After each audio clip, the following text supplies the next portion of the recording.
Enugu State chapter of the All Progressive Congress has embarked on a campaign to free the Labour Party House of Assembly candidate for Enugu South Urban State constituency, Bright Ngene, from jail. The Labour Party candidate defeated his closest rival and PDP candidate, Sam Ngene, during the 2023 general election. He scored over 5,200 votes, while the PDP counterpart secured 2,000 votes. He was subsequently sworn in as an Enugu State House of Assembly member. However, the PDP candidate went to the tribunal, praying the court to declare that the election was inconclusive.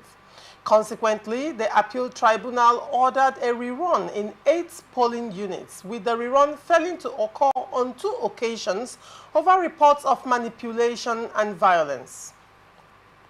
However, ahead of a yet-to-be-announced date for the rerun, a matter which involved the Labour Party candidate and his Akuke community 7 years ago was resurrected at the Enugu Magistrate Court, with the magistrate convicting and pronouncing a 7-year jail term against the Labour Party candidate amidst protests.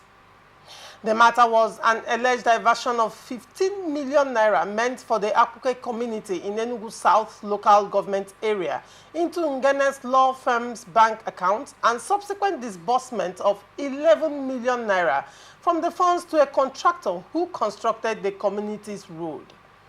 But our addressing reporters at the Enugu Correctional Facility where Ngene was detained, the APC chairman, Chief Ugochukwu Abala, condemned what he called unjust imprisonment of the Labour Party candidate, describing it as a miscarriage of justice. Justice Abala accused the ruling People's Democratic Party in Enugu State of masterminding the arrest and jail sentence of the lawmaker to pave way for his candidate to emerge victorious in the rerun election. At a press conference, the Enugu PDP denied being responsible for the travails of the Labour Party candidate. Its chairman, Augustine Nnamani, insisted that the allegations of a political witch hunt by the Enugu State government in the trial and sentencing of Bright Ngene was a total falsehood. The PDP explained that Ngene's investigation, trial and conviction were at the instance of his people for the theft of 15.7 million naira belonging to their community, and wondered how it could have related to the 2023 House of Assembly contest. Honorable Wisdom, what is your take on this matter? Chama, thank you very much for the subject matter. Actually, it's so pathetic and inexorable for what is happening, the situation in Enugu State. And again, the young parliamentarian who happened to be a first-timer under the platform of Labour Party and who won the election. We all know what happened in the general election on the 18th of March, 2023. And by the grace of God, myself seated here, I was also on the ballot on that very day, in my own state, actually. But it's painful that a political party that I believe in, that I have been so proud of in the time past, which is the People's Democratic Party, has condescended this low. Because I'll tell you the truth. I grew up in Enugu, and I know what Enugu politics is all about. When it doesn't go your way, it goes violent. And it's so unfair and not so good when we continue to experience things like this, especially seeing the people who occupy the powers of the executive arm of the state to continually, truncate the will of the people, just to achieve their collective.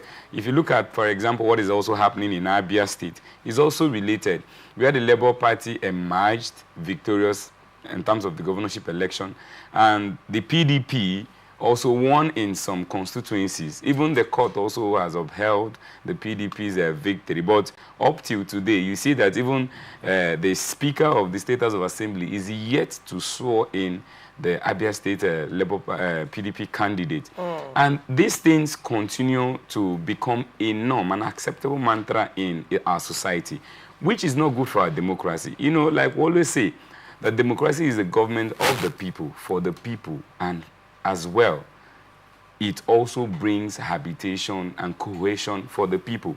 But it's quite unfortunate that the way and manner whereby our democracy here in Nigeria plays out, believe me, those who occupy the seats of governance are not true Democrats. You know, I stand to be corrected because it has been a norm. It has been consistent. Look at the situation. It is quite clear that, yes, this young man had a case over 7 years ago. And we are not trying to make a stance for him or stand in the gap for him. But this is just a witch hunt, just to make sure that the will of the people is subverted. Because why would our judiciary, you know, considering the fact that this young man has scored over 5,200 votes, as against the person followed up to who is the runner-up, which scored about 2,000 votes. And this is the same constituency that was part of the place where the governorship election was declared. And it was never tagged inconclusive. So why would the governorship election within that same constituency be conclusive? Yet, the State House of Assembly election results are tagged inconclusive. So this shows you also the lacuna, and as well as the deficiencies, especially within our judiciary. Because these are areas where our judiciary need to really, really scale up. Because it has consistently continued to happen where you see, you know, a few individuals, because they find themselves within the corridors of power, continue to, you know, buy their way within the judiciary against the will of the masses, against the will of the people, against the will of those who are real custodians of the society. In this instance, yes, you said it's a political witch hunt. Absolutely. By the PDP against the... And remember, I'm also from the PDP, so when I say that, I make bold claim to that. Yes, but now the question is, let's just say, let's go with your point that it's a political witch hunt. But the question is, did the Labour Party candidate commit the crime? Okay. That would be the question. Okay. Because there is a crime that has been committed and he's convicted of the crime. Probably you would say, why was the matter resurrected after 7 years? Okay. But the crime has been committed and it can be resurrected at any point in time. Is it not time that political leaders and public office holders be held accountable for their crimes? In as much as I want to accept what your last submission is, that all our political holders, public office holders ought to be held accountable. I'll be very, very, very frank and honest with you. The question we fail to ask ourselves, why was that particular case resurrected in a magistrate court? That's the first instance. Okay. And second of all, according to the statement, I wish I can maybe see the judgment of that particular magistrate court. Then I can be able to... I'm coming. Part of, I wanted to clarify that. Okay. Part of the concerns that there was a misappropriation. The APC had okay. when they said they have reported the magistrates to the NJC. And they said that in convicting the man, there was no address. Like, he did not address in his judgment. There was no judgment, no address, like no complete verdict. Reading out what happened, why he's doing what he's doing, why he's convicting him.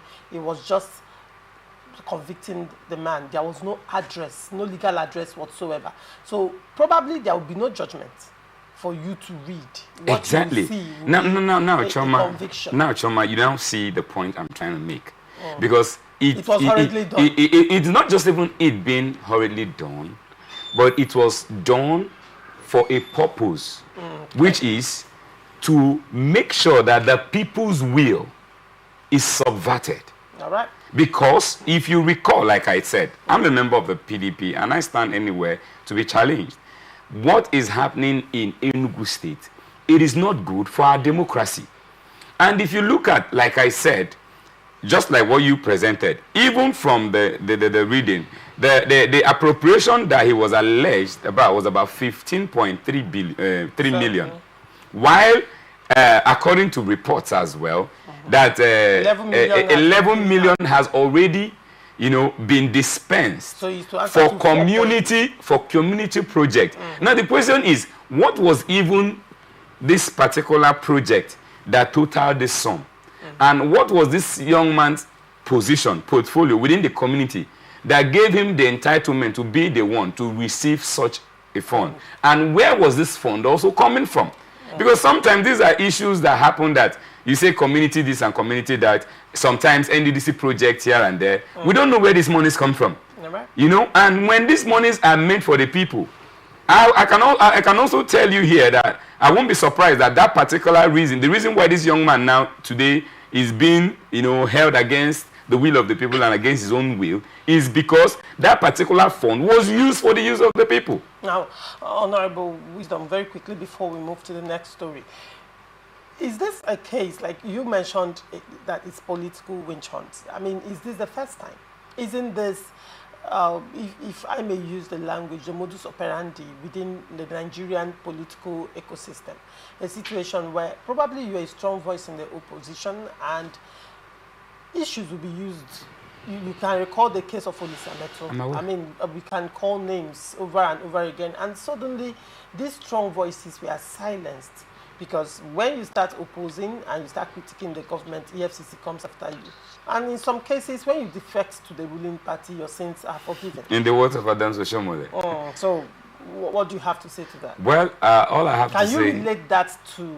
Is it similar to what is going on? Well, it's not just only similar, but I can tell you with all confidence that it's a situation whereby it's a recurring script that Nigerians are now used to. But I think my fears are not just only for the situation or even the people of Enugu State precisely. My fears is for our judiciary, because this continues to demonstrate the incompetence found within our judiciary. It continues to show the level of desecration of our judicial system. It continues to show the level by which it shows that our judiciary has a lot to do, because we cannot find ourselves in a society whereby, just like in the normal terminology, that the court remains the last hope of a common man. And yet, the court becomes a vessel where the hope of a common man is dashed into pieces.